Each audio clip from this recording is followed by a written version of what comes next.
USC was looking like a 10-2, 11-1 team until Notre Dame wiped it off the earth that night, and that's gonna cause some problems. And there might be some infrastructure problems at Heritage Hall that are gonna show in the long run. But they showed up that night too. Once they're on the heels, there was no response. Here come the Irish. What a run! Touchdown! Play of the year for the Irish.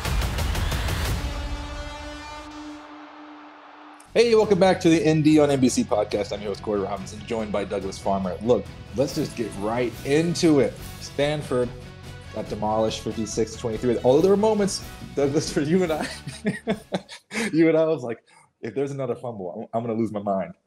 My heart was just the palpitations.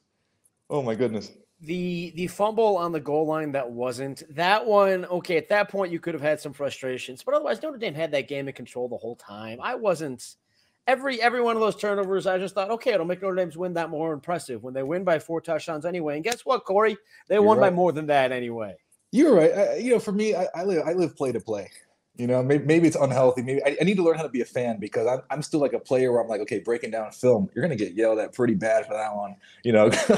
So I always think play to play and like grading play by play. And I feel all the anxiety and the bile, like all the things that you think about when you're like the pit in your stomach. You're like, oh man, I got to watch tape. We're going to get yelled at and I got to overcome that. But I think as a fan, it's just too hard to do that. You can't do 4 hours of that. It has really hurt. It's too exhausting. It's helpful in the analyst or reporter position to remember the margins are the margins. The turnovers aren't they can determine a lot of games. We saw that with Notre Dame this season. Yeah. But on a play-to-play basis, the turnovers aren't the story. Is Notre Dame winning every play? And against Stanford, Notre Dame won every play. One of those turnovers, Stanford got a field goal off it. They didn't gain a yard. They just got a field goal off it. Like, that's not a credit to Stanford. They just gained 3 points out of charity, effectively. So let's talk about Audric Estime. Huge game. I mean, huge game. I can read the numbers. What'd he do? Let's throw out some numbers here. 238 yards, 4 touchdowns. When you look at the season for him, I just want to go zoom out really quick because that's a wonderful. That's like a video game kind of stat, high school kind of stat. Where have you seen the growth? What have you been most impressed as from week 0, I should say, to right now with Audric?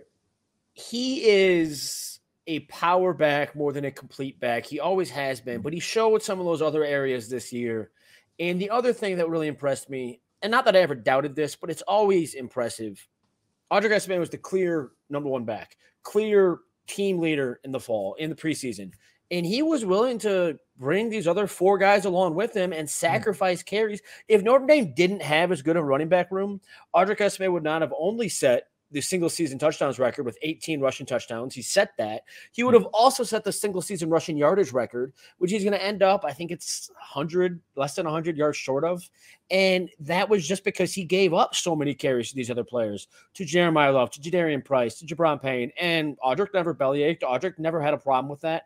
And that, I wasn't surprised by it, but it's still impressive. Yeah, when you actually see, people say team this, but to actually give up the stats and be a running back room, you're right. That is impressive as a leader. It's not something you should ever assume. I mean, I pulled up the numbers here. Jeremiah Love, more than 300 rushing yards. Jadarian Price, 166. Jabron Payne, 100. There were 500-600 rushing yards there that got split amongst those 3. And if a couple of them go to Audric Estime, he ends up with the all-time record. Producer Matt chimes in here. He ended up 72 yards short of that single season record. That's been around since the 70s. Like, that's a tough record to get. And that's where you've got to give him some credit. Yeah. Wow. Let's talk about Sam Hartman. I've heard of him. Good. Let's talk about Jordan Faison came on the podcast. I was so proud of him. I was like, let's go, got that touchdown. Jaden Greathouse scored again. But one thing that stood out to me, I was like, okay, this is we talk about Sam's performance throughout the season. One thing that I told him when he came on the pod was his ability to just have that calm and poise throughout basically any type of scenario. He's back to that hyper efficient Sam that we saw earlier. What did you think about the ebbs and flows of Hartman's season this year? The ebbs and flows of Hartman's season or the ebbs and flows of Notre Dame's receivers. I mean, you saw Jaden Greathouse look great this weekend. Jaden Greathouse effectively missed a month of the season. He played most of it, but he couldn't there was no get up. There was no explosive. He was hurting in the hamstring, and it showed. Jaden Thomas became an afterthought the second half of the season for the same reason. Sam Hartman needs receivers to throw the ball to. What's the old Tom Brady Super Bowl gripe. He can't catch the passes himself, too. Sam Hartman was looking at that problem this year when he had receivers as Faison grew into a role. He's a freshman. I don't care that he's a former walk-on. He's a freshman. Rico Flores is a freshman. They're not going to be coming out of the gates hot in September. As they grew into it, Hartman returned to that hyper-efficient look that you had early in the season when the competition was just that overmatched at that point. But it wasn't. But Stanford also, Stanford also is overmatched. Yes, it wasn't that Sam Hartman had ebbs and flows this year. It was that Notre Dame's receivers had ebbs and flows this year. That's an interesting point. I will say, very astute. There are a lot of injuries. We talked about that. Players had to step up, which I thought was interesting. But even the players that stepped up got, like, when Mitchell Evans went down, I was like, oh no, So it's an interesting point. It's a very good point. They simply, and this is going to be a problem next year. This is going to be a problem for another couple of years. Notre Dame so failed in receiver recruiting 2 and 3 cycles ago that they just don't have enough players. And that's how you end up with only 3 healthy receivers when you play Duke. You can't do that. And that was another piece of the problem. It's not just that these were freshmen, it's that they literally did not have enough. Corey, you remember in your day, you want to have 10 scholarship receivers to start August. And Notre Dame hasn't had that in years, and it's not going to have it next year either. So that's going to continue to be a worry. I also want to bring up Greathouse because when you were talking, I just had like this vision, remember back in Ireland where I was like, oh man, like he just blew up, right? And then at the end, so the bookends, you're right. At the bookends, minus all the injury, minus the time away, we saw sparks. What do you expect from this receiving core? If they were healthy next year, what are you thinking you're going to see? You're going to see that next step, that explosive leap potentially?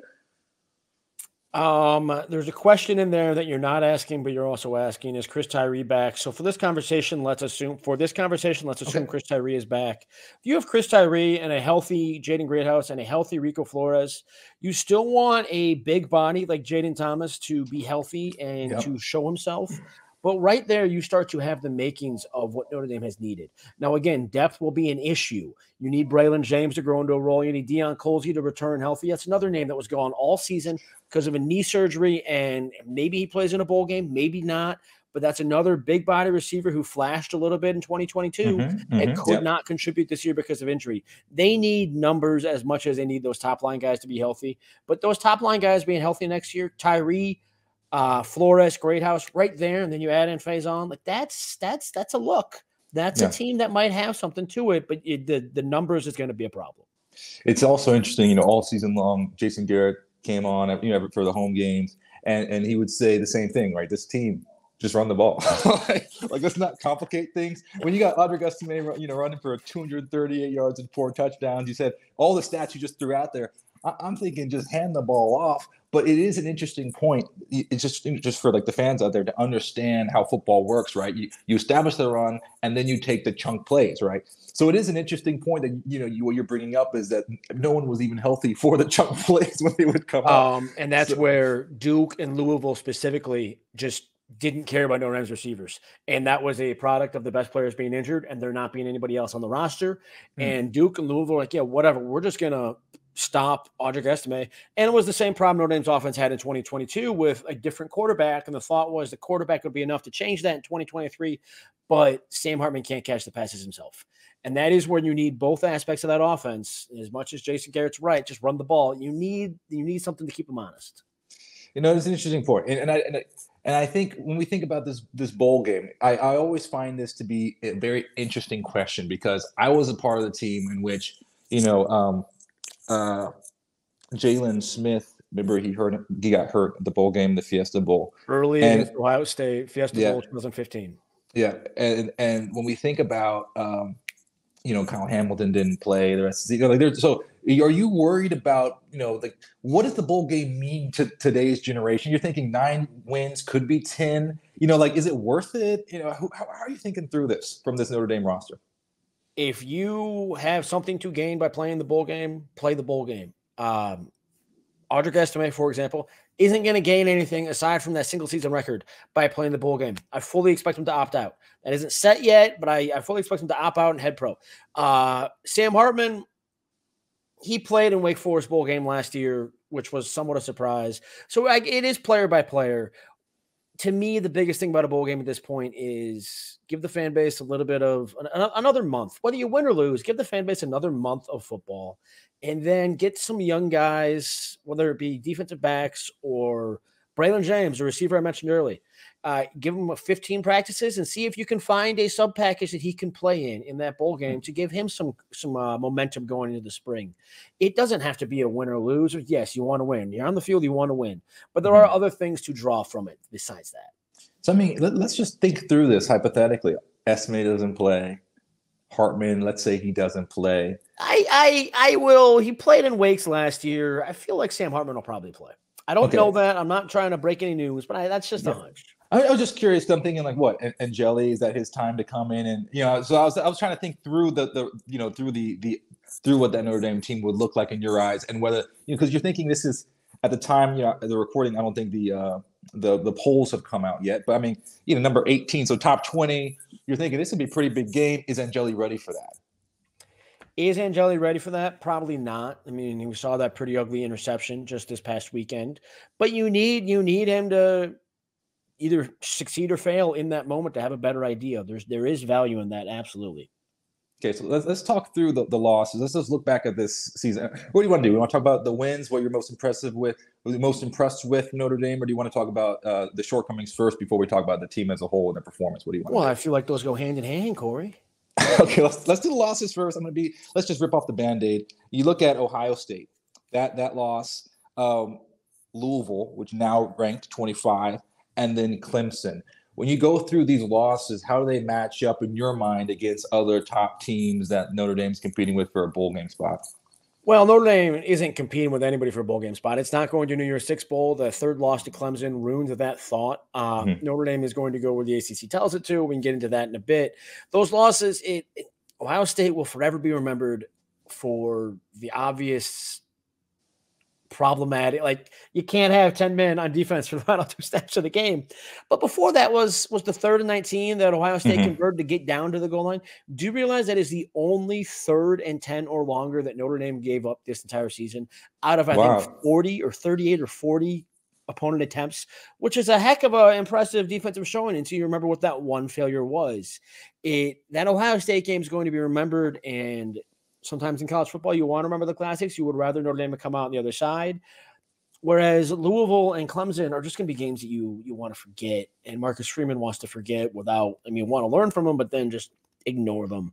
And that gets to be frustrating from a fan base's perspective. You want those games to at least be memorable and frustrating losses, not just what are we doing here? Forget about them. Let's just peek remember year one for Marcus Freeman, the losses there versus the losses this year. You see that. Do you see a growth, I should say, in this Notre Dame program at whole?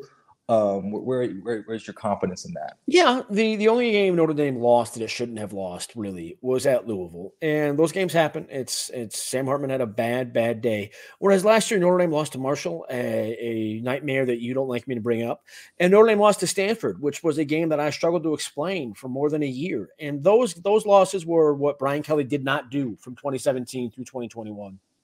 So Marcus Freeman suffering 2 of them in his debut season was a real ugly look. Let's go with that phrasing. And to avoid them this year, and the only one being on the road to a number 25 at the time, peaked at number 10 this season, I think is down to number 15 pending this week's college football playoff rankings. A New Year's Six Bowl, likely Louisville. Like, losing that game at Louisville, you shouldn't have, but it's not even that problematic. So yes, that alone, in my mind, says Marcus Freeman has improved from season 1 to season 2. Yep. Sorry, the Ohio State, right? You're saying with the New Year's Six, right? Well, Louisville will be a New Year's Six Bowl too.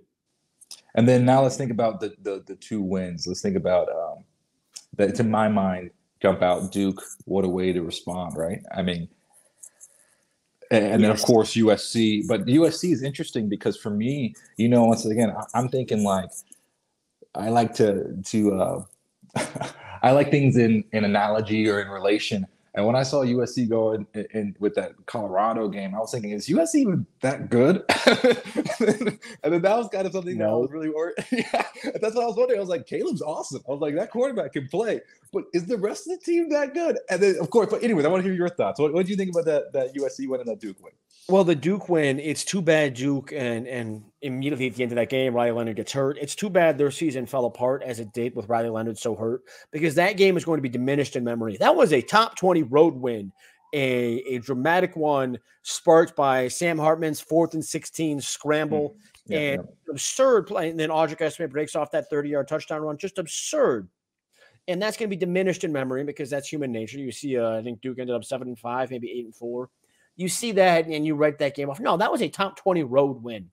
And that's good to remember. USC is similar.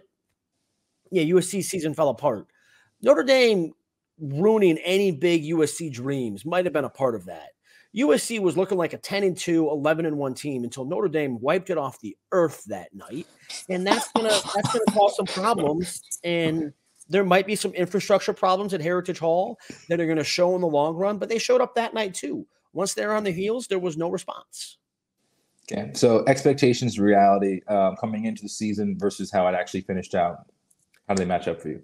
Well, I pulled up my preseason predictions today, and in preparation for you asking me that exact question, and I laid out that they would beat Ohio State, USC, lose to Clemson, lose one other game they shouldn't, and go to the Orange Bowl. So if Notre Dame makes a goal line stop against Ohio State, I would have nailed that on the spot. I was bold and assumed Notre Dame would play 11 players in every play, and I shouldn't have had that thought. I crack a joke. The other one to remember is DJ Brown just, you never want to put on one player. He had that interception. Yeah. Tough. So in that respect, Notre Dame was always going to, you should always assume you're going to lose a game you shouldn't, because these are 18 to 23-year-olds, and Marcus Freeman's in his second season. Louisville was a game you shouldn't have lost, but top 20 team on the road, it's understandable. The only spot where I was off in my preseason predictions, and therefore my preseason expectations, was I thought they beat Ohio State, and they came within 1 second of doing it. They came close. So I think they lived up to expectations, even if people are frustrated.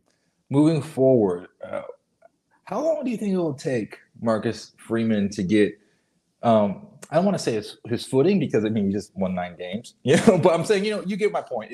When do you think it will be all the learning out of the way, and we're talking real contenders year after year? How many more years? When you say contenders, Corey, contender for what? I mean, you come to Notre Dame to play for a championship, right? Why you don't come to play for another bowl game. I think moving forward, the Notre Dame bar of expectations should be toast 2 playoff games every 5 years, maybe make a 3rd playoff every 5 years. And in those 3 playoffs, make the semifinals at least once. And you have to remember that's the 12-team playoff starts next year. If Notre Dame is a top 8 team in the country, it will host a playoff game. If Notre Dame is 9 through 12, it would go to a playoff game. And that's where I'm saying you want to be a top 8 team in the country at least twice every 5 years. And that's going to be tough, but I don't think they're that far from it. Yeah, no. Right now, this year, Notre Dame would be just short of making that 12-team playoff. They beat Louisville. They'd be hosting a playoff game this year. Like that, they were close to it. Now you have to win 2 games to make the semifinals, and that's going to be a bit of an ask. But you want to do that at least once. I don't think they're that far from it. They're not there, but they're not far.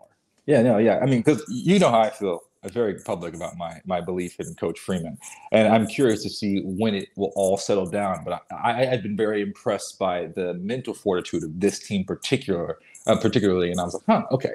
I'm with you. I wonder how far away. I know they're close, but in college football, time is always something that you don't necessarily have. They don't have the receivers to be a title contender.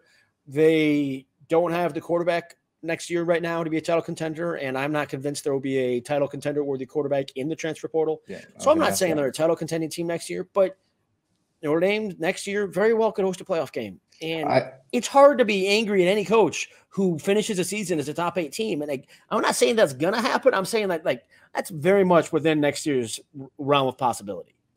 So let's talk more about this idea, because I just find the macro stuff fascinating. We're talking about, do you play? Do you not? Do you opt in? Do you not? If you have something to play for, then yes, play for the bowl game. In this expanded playoff that starts, what do you think will be the players' mentality with NIL and the expanded playoff versus should I go play? How does that change the calculus for them? I don't want to bring up bad Irish memories or certain names that Notre Dame fans don't like to hear. There's only one name I can think of in recent history, if ever, that chose not to partake in a team that still had a title chance. When Brian Kelly left Notre Dame still had a path to the playoff. Everybody else, every playoff team, everybody has played through it. You want to go and tell me last year's Ohio State receiver Jackson Smith-Njigba didn't play? Well, he didn't play most of the season. Whether he could have or not is a different conversation. But players haven't opted out of the playoff yet. Even overmatched 4 seeds haven't opted out of the playoff yet. I'm not going to sit here and expect a 12 seed to opt out of the playoff. Only that moment of $90 guaranteed million. And there are no NIL offers. There are no NFL contracts for rookies that are of that value. Got somebody to opt out of a possible playoff. That's interesting. No, it's very, very interesting point. You came with the heat today. So let's talk about some players, right? So we already talked about the wide receivers. Let's not revisit that. We're not going to beat a dead horse. We talked about we did talk about Audric. That's not a dead horse. It's just not enough horses. We could talk about Estime more if you want. Hardman already kind of covered. But why don't we talk about the offensive line? We talk about at the very beginning of the season, if I can remember this correctly, our first interview was Joe Alt. And great player. I'm curious to hear from your perspective how he played this season in your eyes and his draft prospects. He won't win. I doubt he wins any postseason awards, and Notre Dame was a 3-loss team. As simple as that. But Joe Alt was the best offensive lineman in the country, and he will be a top 10 draft pick. Joe Alt should not play in the bowl game. He might, because Notre Dame's offensive linemen have that kind of culture, but he shouldn't. He will become the first Notre Dame offensive lineman in history to opt early for the NFL draft after their junior season, to jump into the NFL draft after their junior season. Joe Alt should, and I think he's a top 10, maybe he's a top 15 draft pick, and good for him. It continues a streak of Notre Dame left tackles that goes back a long way. Long way. On the other side of the line, Blake Fisher didn't play as well, might still go to the NFL draft, and he'll be maybe a day 2 pick just based on his size and his potential. And it's hard to fault somebody who hears their name. I could be a 2nd or 3rd round draft pick. I want to go get that. That's hard to fault. He's got that kind of size and potential, and it showed enough this year. It did. Defensive line, it's one of those interesting positions. It's an interesting position because there's so much rotation, and it's like at the next level, if you get lucky, you don't have to be like a 1st round draft pick. Like, you can be undrafted, or you can be kind of a late draft pick. Who from the defensive line do you think, really impressed you that has a real shot? Javonte Jean-Baptiste was the surprise of the season. I don't know if he's going to get a great NFL look just because of his age. This was his 6th college season, and 6th-year college football players don't often catch NFL eyes.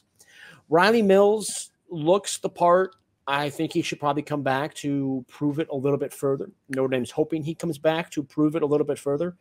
Other than that, the defensive line pro potential isn't there at the moment. Howard Cross would get a look by the NFL.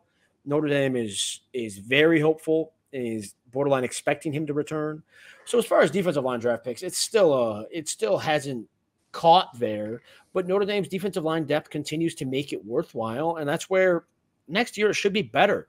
You've got a quartet of sophomores who look good and haven't had a chance to take that leading role. And if 2 of them break through, Notre Dame's defensive line could really be something next season. Anyone else on the defense that catches your eyes? From the NFL perspective? Yeah. Xavier Watts is the question that you have to wonder about. Right? Cam Hart, NFL draft pick. Cam Hart gone. I don't think he's out of eligibility, but he's gone. NFL draft pick, finally healthy, go. He would have gone last year if he was healthy. Benjamin Morrison, NFL draft pick, can't go yet. So tough break. Can't go yet. Play Notre Dame in 2024. You said tough break. You're gonna wear the golden helmet again. What are you talking about? Xavier Watts had a great season. It was 1 season at a position he is still relatively new to. He could behoove his NFL status by coming back. That said, you have 7 interceptions. You want to try to capitalize on that. You don't. That could be a tough one to nail down. Yeah. Okay. It's very the calculus on that. I gotta know, where's the abacus. I'm like, because it's interesting. It's an interesting question. That's all I'm saying.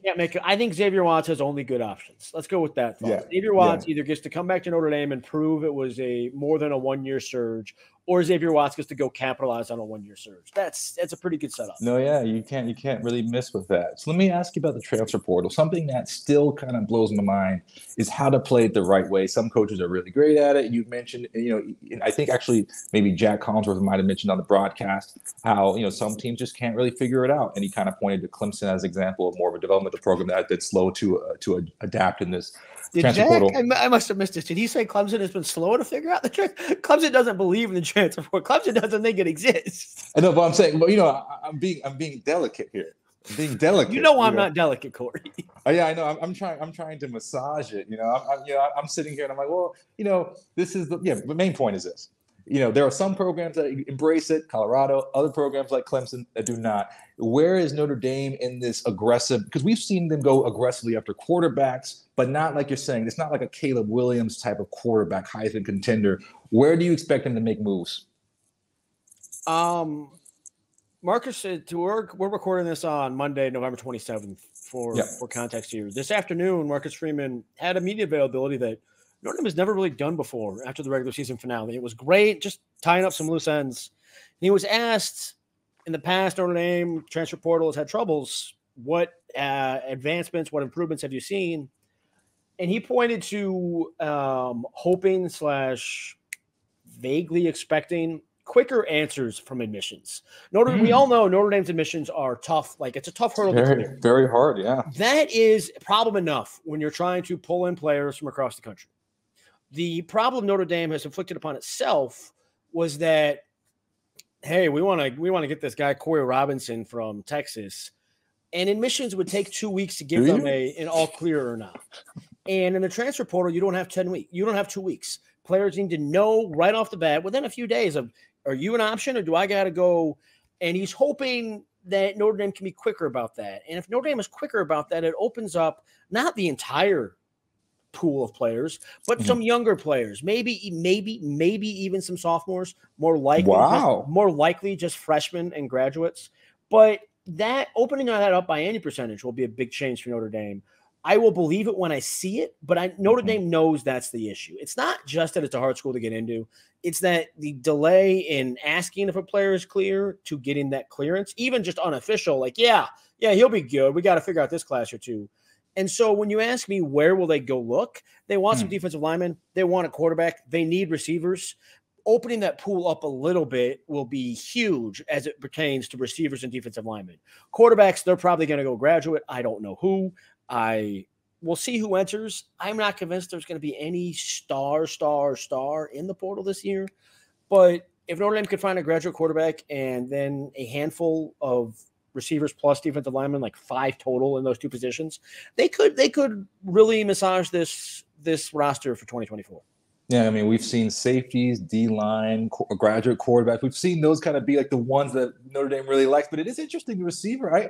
I think you're on to something. Well, remember they pulled in Caleb Smith for Virginia Tech this past year, and he ended up retiring after spring practices. He might have been passed over by a few freshmen, and that was a frustration when you needed bodies. But it wouldn't be unprecedented. Notre Dame got Bennett Skoranek from Northwestern a couple of years back, and he clearly worked. And didn't he catch a pass in the Super Bowl not too long? It worked out for him too. It did. No, that's a good point.